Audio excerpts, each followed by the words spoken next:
Hello everybody, MorbTron here. Today we continue my little mini-series exploring the new weapon traits that Season 6 has brought to us in Destiny 2. Today we're going to be covering Swashbuckler versus Rampage. Now the two are very similar as far as the traits themselves go. We have our Rampage here on our Midnight Coup. Kills of the weapon temporarily grant increased damage. Stacks up to 3 times. We know it, we love it. Rampage is amazing in PvE and in PvP. Then we have Swashbuckler, the new kid in town. Does almost the same thing. The weapon gains increased damage from melee kills and kills with this weapon. That actually stacks up to 5 times. Now, the damage testing I'm doing here is in a heroic adventure. And although the numbers are important to pay attention to, what is important, or what is more important, is the percentages. So, I've done the testing, I've gathered the data. At this damage delta, or with the damage that I'm doing right now, which a base headshot does 2,092 damage to your target. Once Rampage gets all ramped up and going, it does a little bit over 65% increased damage per bullet, going up to 3,466.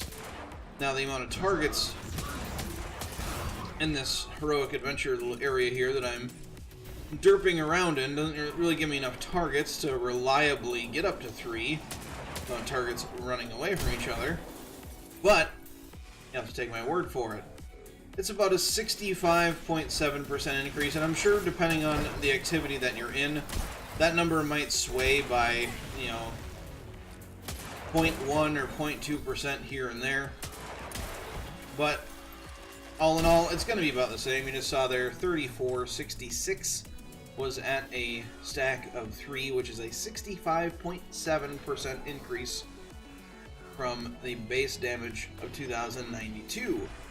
Now if we switch over to our Swashbuckler hand cannon, my trusty spare rations, and it is important to note that both of these are 150 RPM hand cannons.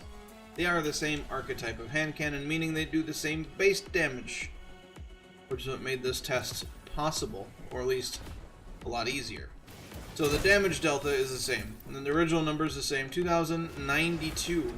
But the important thing to keep in mind with Swashbuckler is that it stacks up to 5. Now another thing that you need to compare is how long the buff actually lasts.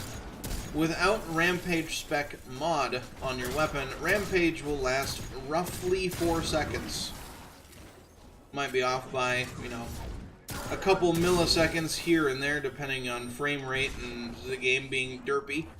But 4 seconds is about what you can expect a Rampage buff to last without Rampage spec. And with Rampage spec, it's around 4.5 seconds. It might be a little over that, maybe 4.6, 4.7 seconds, but for all purposes, let's just say it's 4.5. Swashbuckler does not have a mod that affects it, like Rampage does with Rampage spec. But Swashbuckler stacks last 4.5 seconds. So they kind of have Rampage spec built in. But the downside to Swashbuckler is you have to get up to a stack of 5. And the comparison between Rampage and Swashbuckler is that, as far as damage goes, they're about the same. With a 5 stack of Swashbuckler running, you do 3,451 damage right now. But it is easier to get up to 5, because you can just melee something. Because, remember, melee kills also grant you Swashbuckler, and you see 3451 there.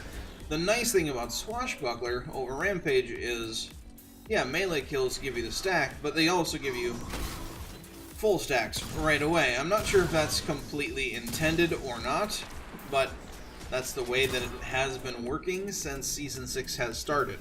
So, if you get a melee kill, you're automatically at 5. Which, granted, in all activities, might be a little challenging, but the option is always there.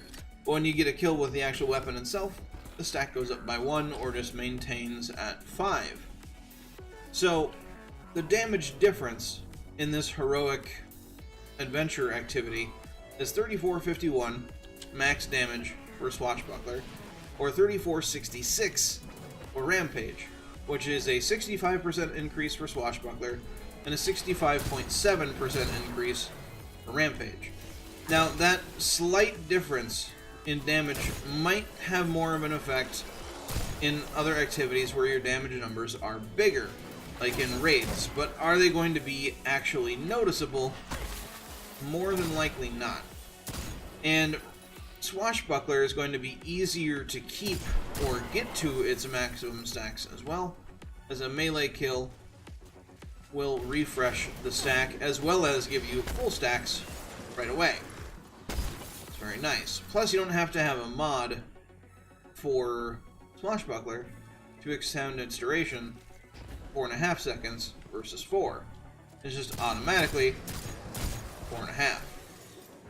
So, as far as which one is better, honestly, in my opinion, if you get a good roll, let's say the spare rations here, let's compare my spare rations that I currently have equipped, the Subsistence Swashbuckler, and let's compare it to the Midnight Coup. They're two very relatable, very close weapons. Now, I've already touched on Subsistence, and a link to that video is in the description down below. But if Subsistence wasn't as bad of a perk as it is, I think that this Spare Rations would be just a clone, basically, of a Midnight Coup. Because Outlaw, of course, makes it so your reloads are really fast, but Subsistence makes it so kills reload a portion of your magazine for you, so it has kind of the same effect. You're reloading, you're spending less time reloading. So, the point I'm making here is that if you get a good weapon and it has, good rolls on it, say this weapon had Rampage instead of Swashbuckler, I would still consider it the same value. Whether a weapon is going to have Swashbuckler on it or Rampage, it's about the same. If the rest of the weapon is good, you're golden. But just know the differences between the two. That Rampage without Rampage spec is going to fall off a tiny bit quicker. But Swashbuckler does stack up to 5, but you can get its damage ramped up all the way immediately if you start out with a melee kill. So, it's just kind of more rolls, more traits to try to go for. And honestly, I'm pretty impressed that the damage is about the same, nearly identical, but the mechanics for the two traits are very, very different. So hats off to Bungie. They're giving us more options that are viable. Having more viable options is just going to make it possible for us to get our hands on weapons that are considered god rolls. You also have multi-kill clip, and they kind of partners up with kill clip, which is probably going to be the next video on this one. So if you like this video, you found it informative, entertaining, anything of the sort, if you like helping me out, hit the like button on the video, share it with your friends, all that other stuff, greatly appreciated. If you're new here, you want to see more of my content, whether it be weapon reviews, little guides like this one, or whatever, hit that subscribe button for me, trying to hit 5K before the end of April. But the most important thing is that you do not forget to have a good day, everybody, and I will catch you all next time.